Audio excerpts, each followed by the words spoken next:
आज के व्याख्यान में आप सबका स्वागत है। पिछले व्याख्यान में हमने समुद्रगुप्त के प्रयाग स्तंभ लेख के 4 पद्यों का अध्ययन किया था। आज हम आगे के कुछ पद्यों का अध्ययन करेंगे। इनमें प्रथम पद्य है, दृष्ट्वा कर्माण्यनेकान्यमनुजसदृशान् अद्भुतोत्भिन्न हर्षा भावैरास्वादयन्तः केचित् वर्यो तप्ताश्च केचित् चरणमुपगता यस्य वृते प्रणामे प्यार्ते। इस पद्य की 2 पंक्तियों के काफ़ी अंश लुप्त हैं। जो अंश उपलब्ध हैं उनके अर्थ हम देखेंगे कि जिसके या उस समुद्रगुप्त के, हम पहले पंक्ति में जो पद हैं उनको अलग अलग करते हैं। कर्माण प्लस अनेकान प्लस अमनुसदृशान प्लस अद्भुत उद्भिन्न हर्षा। तो वर्णन चल रहा है कि जिसके कर्माणि दृष्ट्वा, कर्मों को देखकर। कैसे कर्मों को देखकर? अनेकानि, अनेक। जिसके अनेक कर्मों को देखकर। कितने? अनेक। और कर्म थे कैसे? अमनुज सदृशानि, मनुष्यों से भिन्न, अर्थात सामान्य मानव जो कर्म करते हैं उनसे भिन्न, अमानवीय या अलौकिक। जिसके अनेक अलौकिक कर्मों को देखकर क्या हो जाता था? अद्भुत उद्भिन्न हर्षा भावै आस्वादयन्तः केचित्, कुछ लोग, केचित् कुछ लोग क्या करते थे? अद्भुत माने आश्चर्य, आश्चर्य से युक्त, आश्चर्य उद्भिन्न, आश्चर्य से युक्त, हर्ष, हर्षपूर्ण, भावै माने भावों के साथ, आनंद, आस्वादयन्तः केचित्, आनंद का अनुभव करते थे। एक बार और देख रहे हैं कि जिस समुद्रगुप्त के या उस समुद्रगुप्त के अमानवीय या अलौकिक कार्यों को देखकर कुछ लोग आश्चर्य से युक्त, हर्ष से परिपूर्ण होकर आनंद युक्त भावों का आस्वादन करते थे। केचित्, आगे आया केचित् प्लस शरणम उपगता, और कुछ उसकी शरण में जाकर किसके कारण शरणागत हो जाते थे? वर्यो तप्ता, उसके प्रभुत्व या पराक्रम के तेज से संतप्त होकर, उसके स्वामित्व या प्रभुत्व या पराक्रम के तेज से संतप्त होकर, उसके शरणागत होकर वृत्ते प्रणामे, जिसको प्रणाम करते रहते थे। तो यहाँ इस पद्य में 2 बातों का उल्लेख किया है कि कुछ राजा लोग तो उसके जो अलौकिक कार्य थे उन पर आश्चर्य करते और आश्चर्य से युक्त हर्ष का अनुभव करते, और आश्चर्य और हर्ष से मिश्रित भावों के साथ वे आनंद के अनुभव करते थे। और जो दूसरे राजा लोग या दूसरे जो लोग थे वो उसके तेज से संतप्त होकर के उसकी शरण ग्रहण कर लेते थे और निरंतर उसको प्रणाम करते थे।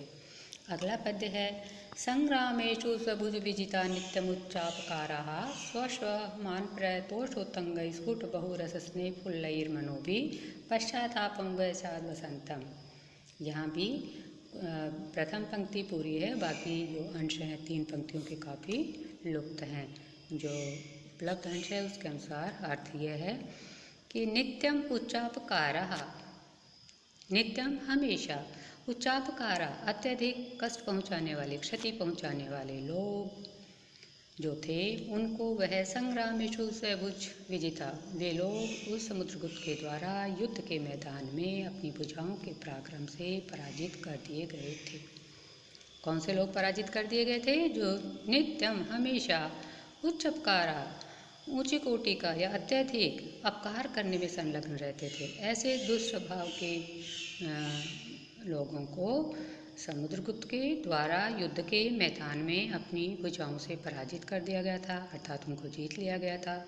और स्वमान प्रश्रय कहते आने वाले कल को, तो कल इसके बाद अर्थ उपलब्ध नहीं है पद।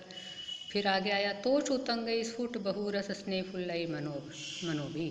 जो दूसरे जो लोग थे वो क्या करते थे कि रस स्नेहफुल्लई मनोभी, रस और प्रेम के स्फुट बहु स्पष्ट जो रस है, प्रेम है, उसकी बहुलता से युक्त होकर, उसके बाहुल्य से उनके जो चेहरे थे उनके ऊपर उनका रस और प्रेम भाव स्पष्टता से दिखाई देता था। तो ऐसे रस और प्रेम की बहुलता जिनके चेहरे पर स्पष्टता से दिखाई देती थी और जो कैसे थे, प्रफुल्लित मन वाले थे, फुल्लई मनोभी, प्रफुल्लित मनों से युक्त होकर।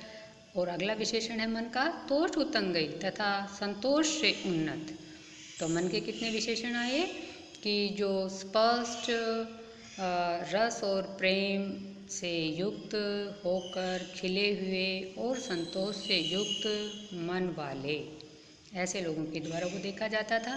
और आगे पश्चातापम व शाद वसंतम, पश्चाताप और शाद माने होवे, वसंतम वसंत। यहाँ कवि क्या कहना चाहते हैं ये स्पष्ट नहीं है। तो दो बातों का यहाँ उल्लेख हुआ है कि जो दुष्ट प्रकृति के जो लोग थे उनको तो संग्राम में विजित कर दिया, और जो दूसरे जो सज्जन प्रकृति के लोग थे वो उसके विजय आदि या गुणों के आधार पर अत्यधिक प्रसन्न होते थे और इससे उनके चेहरे जो है प्रफुल्लित रहते थे। स्पष्ट जो प्रेम भाव था, आनंद का भाव था, वो उनके चेहरों पर दिखाई देता था। और इस तरह के जो उसके संतोष के साथ, ऊंचे मन के साथ वो लोग रहते थे। तो यहाँ पर इन दो तरह के लोगों की दो प्रकार के स्वभाव गुणादि का वर्णन किया गया है। अगला पद्य है, उद्वेलोदित बाहुवीर्य रपसादे केन येन क्षणात् उन्मूल्य अच्युत नागसेन दंडैर्ग्राह्यताये कोतकुलजं पुष्पाभे क्रीडता सूर्यने तट। एक पंक्ति, दो पंक्ति पूरी उपलब्ध हैं और दो अधूरी हैं। तो अर्थ इस प्रकार है इनका कि ये ने जिसके द्वारा क्या कर दिया गया, क्षणात, एक ने अकेले ही क्षण भर में क्या किया, उद्वेलोदित बाहुवीर रपसात, अपने अपार बाहुबल के वेग से, अपने अपार जो बाहु है उसके वीर्य पराक्रम, उसके बल जो है बल के वेग से, उन्मूल अच्युत नागसेन, अच्युत और नागसेन का उन्मूलन कर दिया गया। अर्थात उसने अपनी अकेले ने ही अपनी जो भुजाएं थी उनके अपार बल के वेग से अच्युत और नागसेन को का उन्मूलन कर दिया। और क्या किया, पुष्पाभये, पाटलिपुत्र नगर में सप्तमी का एक वचन, क्रीड़ा करते हुए अर्थात हल्के ही, दंडई ग्राह्यता कोतकुलजम, जो कोतकुल में उत्पन्न राजा थे उनको दंड प्रदान किया।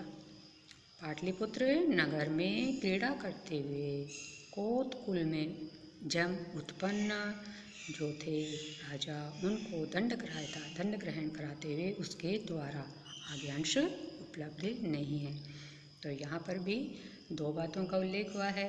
एक तो राजा ने पल भर में ही, कम समय में ही अपने भुजाओं के पराक्रम से अकेले ही जो है अच्युत और नागसेन दो वंशों का उन्मूलन कर दिया, या जो राजा थे ये दोनों, उनका उन्मूलन कर दिया। और जो पाटलिपुत्र नगर है उसमें क्रीड़ा करते उन्होंने क्या किया, कोतकुल में उत्पन्न जो राजा था उसको दंड दिया। अगला पद्य है, धर्म प्राचीर बंध है शशिकर शुचया कीर्तय सप्रताना वैदुष्यम तत्वभेदी प्रशम तार्थम अध्येय सूक्त मार्ग कविमति विभोत्सारणम चापि काव्यम कोनुषाद्योल्प नैषाद गुणमति विदुषाम ध्यान पात्रम, यह एक है। इसमें द्वितीय जो पंक्ति है उसका कुछ अंश लुप्त है, बाकी काफ़ी अंश उपलब्ध है। तो अर्थ इसके इस तरह से हैं कि धर्म प्राचीर बंध, जो समुद्रगुप्त था उसके लिए धर्म ही एकमात्र घेरा था, अर्थात वह धर्म की परिधि में बंधकर कार्य करता था। शशिकर शुचिया कीर्तय सप्रताना, और कीर्तय उसकी कीर्तियाँ या यश सप्रताना फैली हुई थी। कीर्तियाँ कैसी थी उसका एक विशेषण आया, शशिकर शुचिया, चंद्रमा की किरणों के समान, शुचि पवित्र निर्मल, चंद्रमा की किरणों के समान निर्मल कीर्तियाँ उसकी फैली हुई थी। वैदुष्यम तत्वभेदी, और उसकी जो विद्वत्ता थी वो तत्व का भेदन करने वाली, उसका जो वैदुष्य था वो तत्व का भेदन करने वाला था। अर्थात शास्त्रों के कि वो बाह्य अर्थ का ज्ञाता ही वह नहीं था, अपितु उसके गूढ़ अर्थ को भी जानता था। प्रशमतार्थम, इससे क्या कहना चाहते हैं कवि, यह ज्ञात नहीं हो सकता। अगला है अध्येय सूक्त मार्ग, और उसके अध्ययन का विषय था वैदिक सूक्त आदि, अर्थात वह वैदिक सूक्तों के अध्ययन का मार्गी था, वेद का अनुयायी था, वेदों का अध्ययन वो करता था। कविमति विभो सारणु चापि काव्यम, और काव्यम उसकी जो काव्य रचना थी वो कविमति, कवियों की जो प्रतिभा है, उसका जो विभव है, उसकी विभूति है, उसको उत्सारणम, उसको वो प्रकाशित करता था। उसका काव्य जो विद्वान कवि थे उनकी प्रतिभा के ऐश्वर्य को पूरी तरह से प्रकाश में लाता था।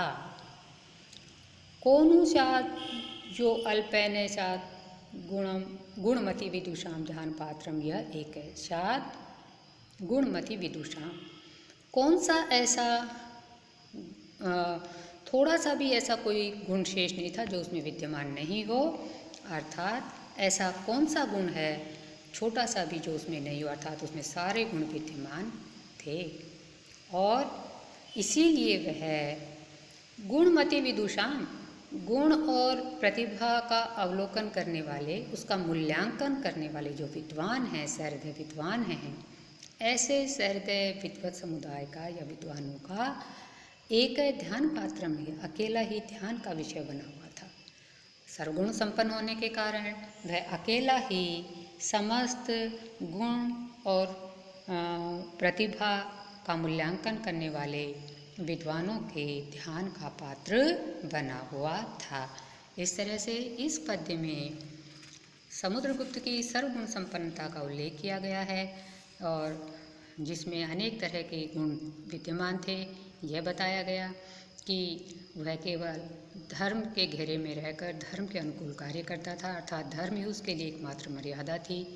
और उसने जो उत्तम कार्य किए थे उसके कारण कीर्ति चारों दिशाओं में फैली हुई थी। वह भी एकदम चंद्रमा की किरणों के समान धवल या निर्मल थी। उसका वैदुष्य शास्त्रों के तत्व का भेदन करने वाला था। वह वैदिक जो शास्त्र हैं उनके अनुसार जीवन यापन करता था, अर्थात उन्हीं को अपने अध्ययन का विषय बनाता था, उन्हीं का मार्गी था। उनका जो काव्य था वह जो विद्वान कवि होते हैं उनकी बुद्धि का जो ऐश्वर्य है उस संपूर्ण ऐश्वर्य को प्रकाशित करने वाला था, अर्थात कोई छोटा सा भी ऐसा गुण नहीं दिखाई देता जो उसमें विद्यमान नहीं हो। वह सर्वगुण संपन्न था और इसीलिए जो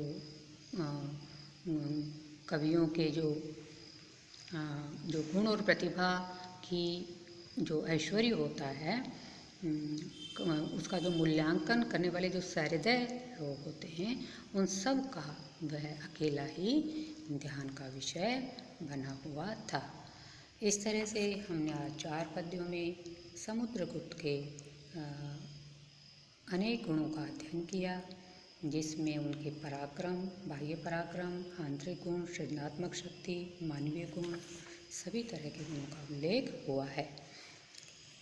आगे गद्यांश एक लंबा चलेगा जिसमें समुद्रगुप्त की दिग्विजय का वर्णन किया गया है और यह इतना बड़ा एक वाक्य में पूरा होने वाला गद्यांश है। तो इसमें अनेक राजाओं के नामों का उल्लेख हुआ है जिसका अध्ययन हम आगामी व्याख्यान में करेंगे।